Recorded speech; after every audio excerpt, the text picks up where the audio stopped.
사랑하는 구독자 여러분, 구독, 좋아요는 사랑과 감동입니다.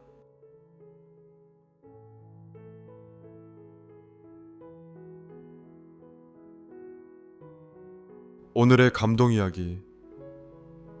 완성되지 않은 조각. 무언가를 완성하지 못한 채 남기는 것, 그 자체가 누군가에겐 가장 깊은 사랑이 된다. 프라하는 참 묘한 도시다. 거리를 걸으면 중세와 현대가 겹쳐지고 사람들의 표정은 조용하지만 눈빛은 무언가를 간직한 듯하다. 나는 3월의 어느 흐린 아침 카를교 근처를 걷다가 오래된 간판 하나를 발견했다. 요제프의 목공방. 문득 마음이 끌렸다. 그냥 지나칠 수도 있었지만 오래된 문고리를 잡고 안으로 들어섰다. 문 안에는 온통 나무 냄새가 풍겼다. 작은 나무말, 미완성의 인형, 반쯤 깎인 얼굴 없는 조각상들, 그리고 그 사이에서 한 남자가 조용히 손을 놀리고 있었다. 백발이지만 곧은 자세, 나무를 쓰다듬듯 깎고 있는 그 모습이 인상 깊었다. 그가 고개를 들고 나를 보며 웃었다. 여긴 그냥 오래된 기억들이 묵는 곳이요. 그의 이름은 요제프 바르타. 이 골목에서 60년을 조각하며 살아온 사람이었다. 나는 자연스럽게 그의 이야기를 듣게 되었다. 그는 젊은 시절 한 여자를 사랑했다. 이름은 마르첼라. 두 사람은 프라하 미술학교에서 만났고 꿈 많고 웃음 많았던 연인들이었다. 그는 나무를 깎았고 그녀는 그림을 그렸다.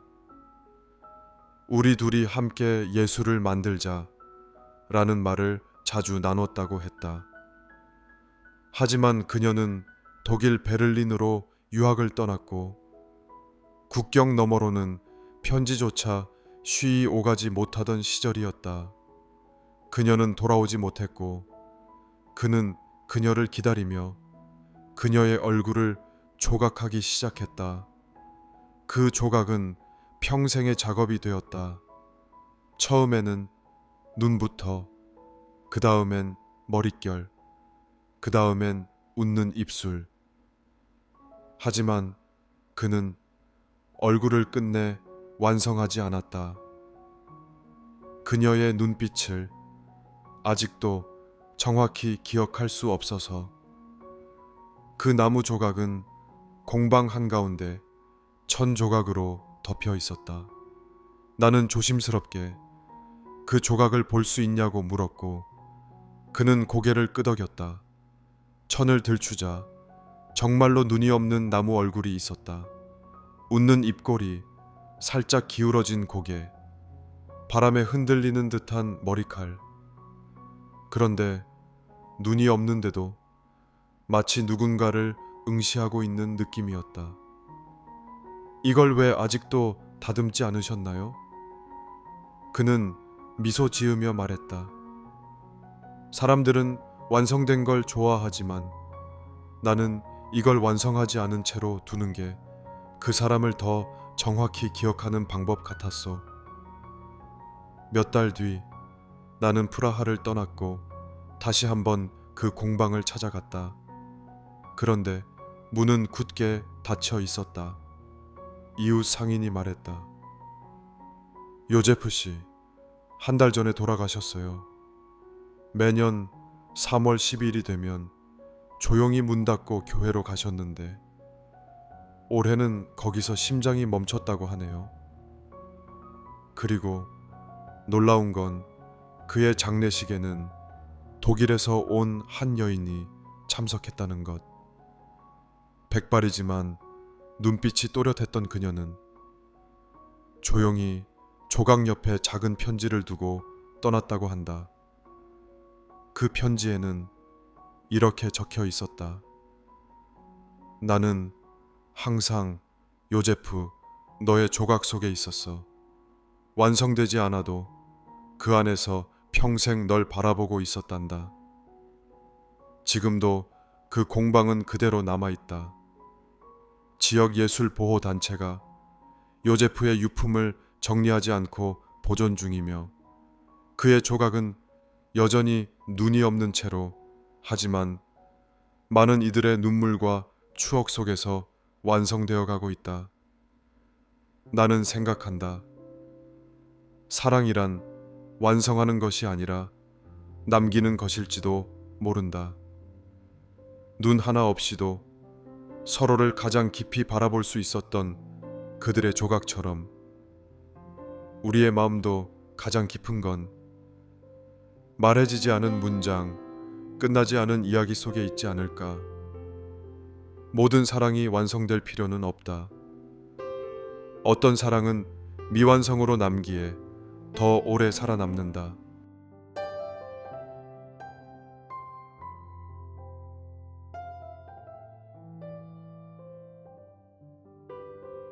오늘의 명언. 공경이 깃든 자리에서 진정한 교제란 선을 향한 마음이 만나는 것이다. 그 중심에는 늘 공경이 있다. 공경이 있는 관계는 사람을 살리고 세상을 맑게 한다. 교제란 서로 공경하는 것이다. 맹자가 남긴 이 짧은 말은 수많은 인간관계가 얽히고 설킨 오늘날에도 유효한 지혜의 한 줄기입니다. 우리는 하루에도 수십 번씩 누군가와 마주칩니다. 가게의 점원, 택배 기사님, 직장 동료, 가족, 친구. 그중 누구와는 인사를 나누고 누구와는 말 한마디 없이 스쳐 지나가지만 모든 만남은 하나의 교제입니다. 맹자는 교제란 공경이라 했습니다. 공은 몸의 공경이고 경은 마음의 공경입니다. 몸과 마음이 모두 예를 갖출 때 비로소 그 만남은 맑고 따뜻해집니다. 그러나 만약 그 교제 속에 욕심이 깃들고 술수가 섞이고 속마음을 감춘 채 외면의 말만 오간다면 그것은 관계라는 탈을 쓴 거래일 뿐입니다. 제가 살던 동네에 작은 국밥집이 있었습니다. 그 집의 주인인 정순 할머니는 허리도 굽고 손도 떨렸지만 늘 국밥을 끓이며 손님을 맞이하셨습니다. 바로 옆에는 또 다른 분이 할머니의 김치 가게가 있었죠. 분이 할머니는 입이 거칠기로 유명했습니다. 사람들 사이에선 그 두 분은 사이 안 좋다더라는 말도 있었죠. 그러던 어느 겨울 정순 할머니가 갑자기 쓰러지셨습니다. 국밥집은 문을 닫았고 그 자리에 며칠간 정막이 깃들었습니다. 그런데 놀랍게도 문이 닫힌 국밥집 주방 안에서는 분이 할머니가 조용히 김치를 담그고 쌀을 씻고 불을 지피고 있었습니다. 누군가 물었습니다. 그렇게 사이 안 좋다더니 왜 도와주시는 거예요? 분이 할머니는 잠시 말이 없더니 이윽고 담담히 대답했습니다. 우린 말은 안 했어도 서로 아프면 알 수 있었어.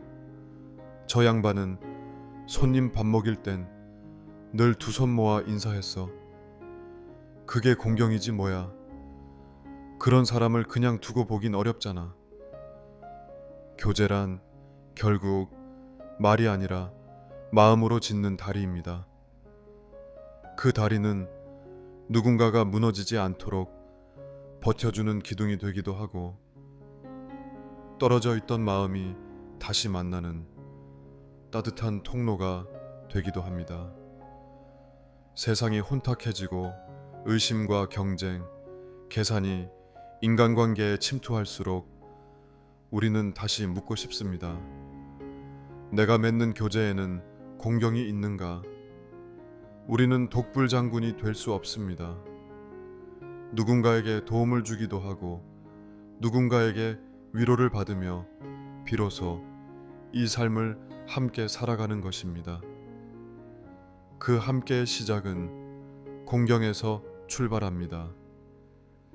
그리고 그 공경은 다정한 눈빛 하나, 진심이 담긴 인사 한마디, 속이 빈 채 건네는 손이 아니라 속이 꽉 찬 따뜻한 손잡음에서 시작될 수 있습니다. 공경이 깃든 교제는 침묵 속에서도 서로를 살리고 시간이 지나도 끝내 마음을 이어줍니다. 오늘 나의 교제 속에는 진심 어린 공경이 있었는지 잠시 돌아보게 되는 저녁입니다.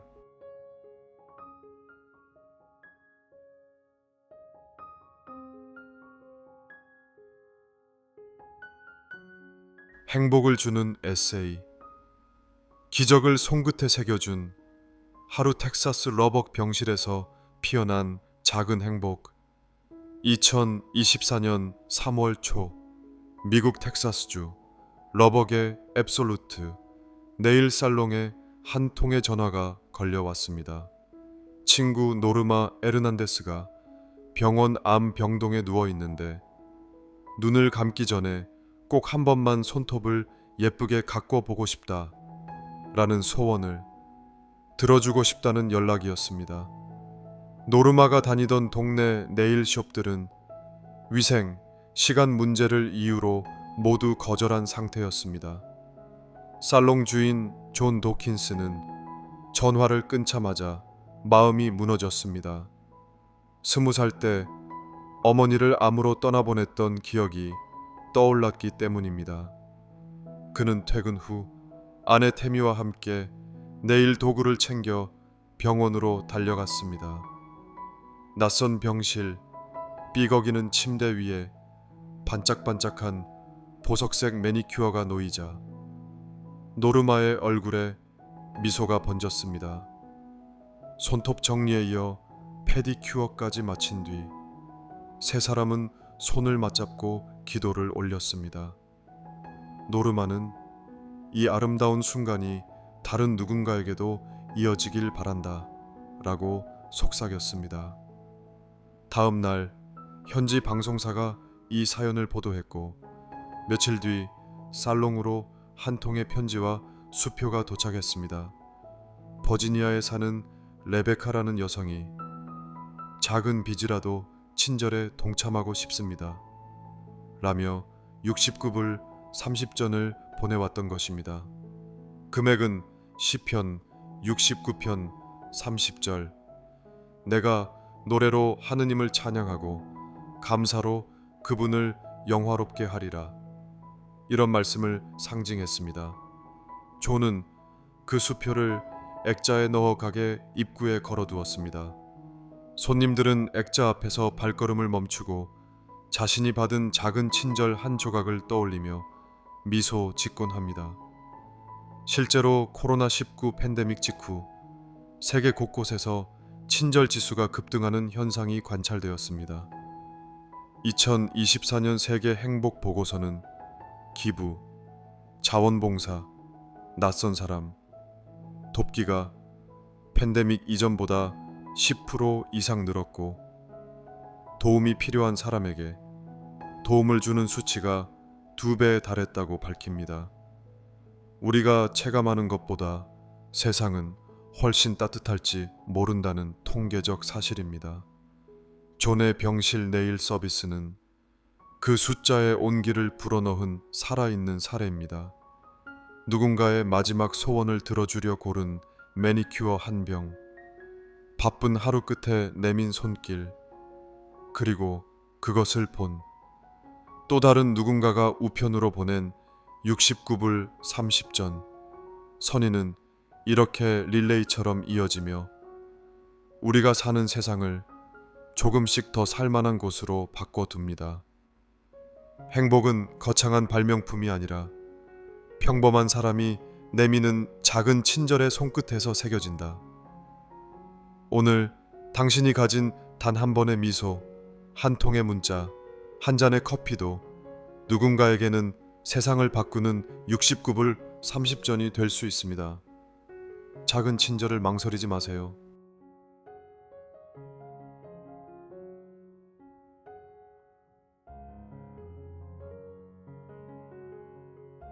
오늘의 에세이, 낯선 도시의 창가에서. 나는 창밖을 내다보고 있었다. 비가 조용히 내리고 있었다. 기온은 낮았고 습기는 오래된 외투처럼 내 어깨에 붙어 있었다. 도시는 그날도 눈부시게 발광 중이었다. 건물들은 무언가를 증명하듯 넌 사인을 번쩍이고 있었고, 핏빛 십자가는 마치 신의 자리를 흉내내는 듯한 초월의 표시처럼 어둠 위로 솟구쳐 있었다. 도로 위로는 끊임없이 불빛이 움직였다. 깜빡이는 방향지시 등, 출렁이는 브레이크 등, 그리고 간헐적으로 요란한 클락션 소리. 나는 그 모든 것들이 유난히 낯설었다. 이 도시의 어떤 것도 나와는 무관해 보였다. 화려한 간판도, 사람들의 발걸음도, 멀어지는 버스의 뒷모습도, 심지어는 저취한 사람들의 허청거리는 걸음까지도. 나는 창문 하나를 사이에 두고 철저히 고립되어 있었다. 그때 오래전의 한 밤이 떠올랐다. 대학 시절 봉천동 언덕 위 하숙집에 살던 적이 있었다. 방은 작았고 벽지는 군데군데 찢어져 있었다. 그 작은 창문에서 내려다 보이는 건 신림동의 밤이었다. 거기엔 삶이 있었다. 노점상 이모가 손난로를 비비며 떡볶이를 팔고, 학원 끝난 아이들이 삼삼오오 과자를 먹으며 집에 돌아가고, 간혹 누군가는 라면 하나 사들고 골목길을 내려가고 있었다. 그땐 내가 낯선 도시 속에 있었음에도 이상하게 덜 외로웠다. 왜일까? 아마도 그 어둠 속에서 살아가는 평범한 사람들, 나처럼 조용히 살아내는 사람들과 서툴지만 어떤 연결감을 느꼈기 때문이었을 것이다. 하지만 지금은 다르다. 삶이 점점 복잡해지고 책임이 늘어나고 도시는 더 화려해졌지만 그 안에 나는 점점 투명해지고 있다는 느낌이 든다. 언젠가 술에 취해 하숙집 창문에 이마를 대고 언젠가 이 도시도 나를 기억해 줄까 라고 중얼거렸던 내 모습이 떠오른다. 그러나 시간이 지나 도시가 내게 대답했다. 나는 누구도 기억하지 않아. 나를 통과할 뿐이야. 사실 모든 감정은 경험한 자만이 진짜로 느낀다. 고립감도, 외로움도, 무기력도 누구도 대신 느낄 수 없고 스스로 겪어봐야만 뼈에 새겨지는 감정이다. 나는 지금도 가끔 그런 감정 속에 잠긴다. 도시와 나는 무관한 존재일지도 몰라. 그러나 그 순간 같은 창밖을 바라보며 비슷한 감정을 느끼고 있을 어느 이름 모를 사람을 떠올린다. 그도 어쩌면 저 멀리 반대편 창가에서 나처럼 도시를 낯설게 바라보고 있을지 모른다. 그렇게 생각하면 아주 작지만 따뜻한 위로가 마음속 어딘가에 스며든다. 나만 이런 건 아니구나. 도시는 우리를 기억하지 않지만 우리는 도시를 통해 서로의 존재를 확인합니다. 혼자라고 느낄 때 어쩌면 어딘가 다른 창가에서도 당신과 같은 마음으로 바깥을 바라보는 이가 있을지도 모릅니다. 그 사실 하나만으로도 이 밤은 덜 외로워집니다.